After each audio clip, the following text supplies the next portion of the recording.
TV talk shows are made to entertain, but when producers and hosts attempt to push the envelope to dial up ratings, the results can sometimes go way beyond anything anyone expects. Facts First presents live talk show appearances that turned out to be deadly.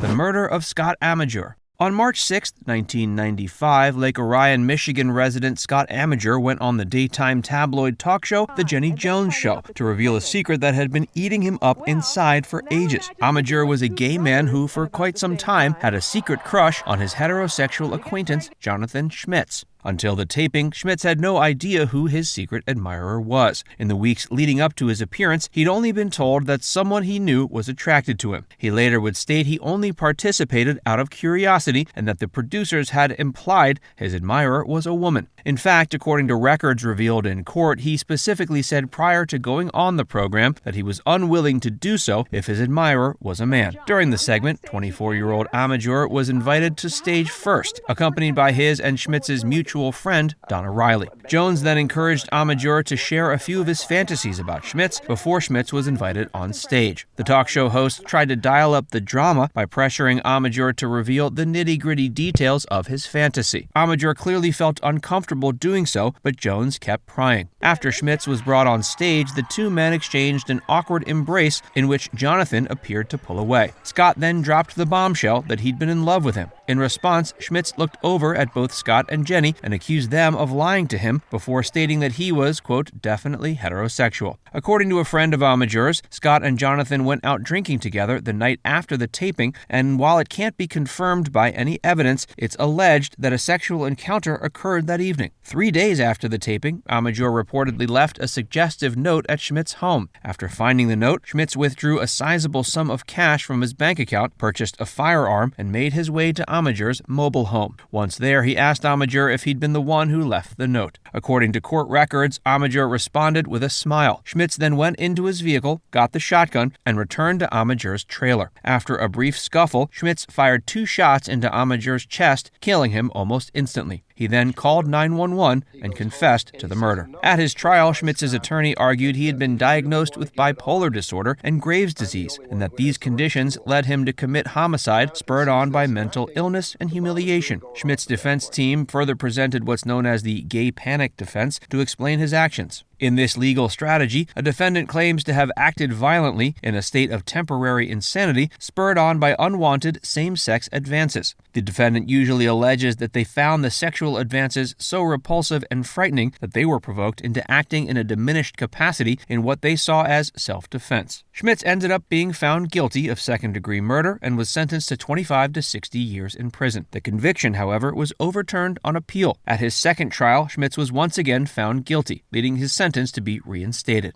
On August 22, 2017, Schmitz was released from prison after being granted parole. In the aftermath of Amedure's murder, his family sued The Jenny Jones Show, the production company behind it, Telepictures, as well as Warner Brothers, for what they considered to be ambush tactics and negligent actions that resulted in Scott's death. In May of 1999, a jury awarded the Amedure family $29 million. In court, it was argued the show had intentionally created a volatile and unpredictable situation. That judgment, however, was overturned by the Michigan Court of Appeals in a 2-1 decision, and the Michigan Supreme Court declined to hear the case.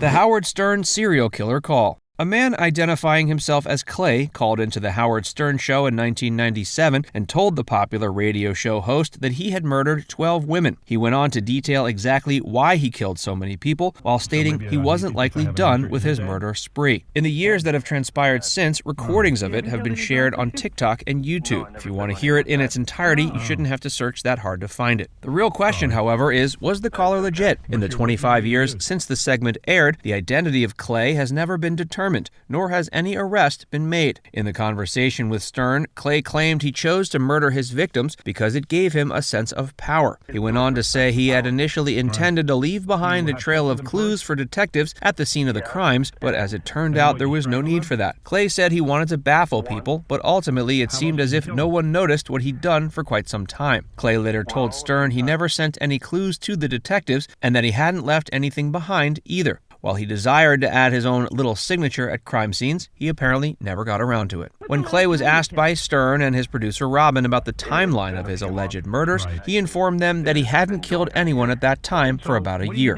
After he was asked if he was planning to take his own life, Clay replied coldly by saying if he offed himself, that he'd miss the next Batman movie. He nonchalantly explained why he hadn't committed another murder in nearly 12 months by saying his car had broken down. Stern asked him if he still wanted to kill, and Clay replied by saying he did. In the remainder of the conversation, Clay was probed by Stern about his background. He revealed that he hadn't been abused as a child and was now a father himself to a couple of kids, though he wasn't married to their mother. While the killer hasn't been identified, some have theorized he may have been the convicted killer Russell Elwood. Elwood was a former taxi driver connected to the murder of 26 women. The majority of these were sex workers who were found dead in and around New Orleans between 1991 and 96. Elwood was ultimately convicted of murdering one of these women, a 30-year-old named Cheryl Lewis, and sentenced to life in prison.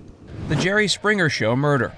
The Springer Show has long been infamous for featuring a constant stream of chaos and drama. Anyone who's seen an episode knows it's pretty much a constant train wreck, but the on-screen drama is usually so absurd it's hard to take it seriously. In 2000, however, a taping led to a real-life murder. A married couple named Ralph and Eleanor Panitz were joined on set by Ralph's ex-wife, Nancy. The couple proceeded to claim Nancy had been stalking them, but she denied the allegations. In fact, she revealed that she, Ralph, and Eleanor had spent the previous evening in a hotel together, and Ralph had sex with both of them. The couple went on to call Nancy names like fat and old in an attempt to humiliate her off the stage. After learning that the couple had recently gotten married without her knowledge, Nancy abruptly stormed off stage. Just hours later, Nancy was found dead in a home that she shared with Ralph and Eleanor in Sarasota, Florida. She'd been beaten so badly that the police struggled to identify her. Eventually, law enforcement was able to track Eleanor and Ralph down to Boston, where they surrendered. At the time of their capture, police suspected they were attempting to make their way across the Canadian border. Ralph was hauled back to Florida, where he was charged with second-degree murder. At trial, astonishing details emerged that included the fact that he often went back and forth between his wife and ex-wife, spending one night with one of the women before spending the following with the other. It was further revealed that Ralph and Nancy had filed numerous domestic violence complaints against each other. Reportedly, Nancy had also taken out a restraining order against Ralph shortly before going on The Springer Show. She was even able to get a judge to bar Ralph from living in the home they shared together. It's been speculated this may have been the last straw that tipped Ralph over the edge. In 2002, Ralph was convicted of second-degree murder and sentenced to life in prison. Eleanor, however, got off scot-free. In court, she could be seen smiling and laughing both before and after the verdict was read. Now it's time to hear from you. Do you think talk show hosts and producers should be held accountable for murders that were committed following guest appearances on their programs? Or do you think shows should do a better job screening their guests? Let us know in the comments section below.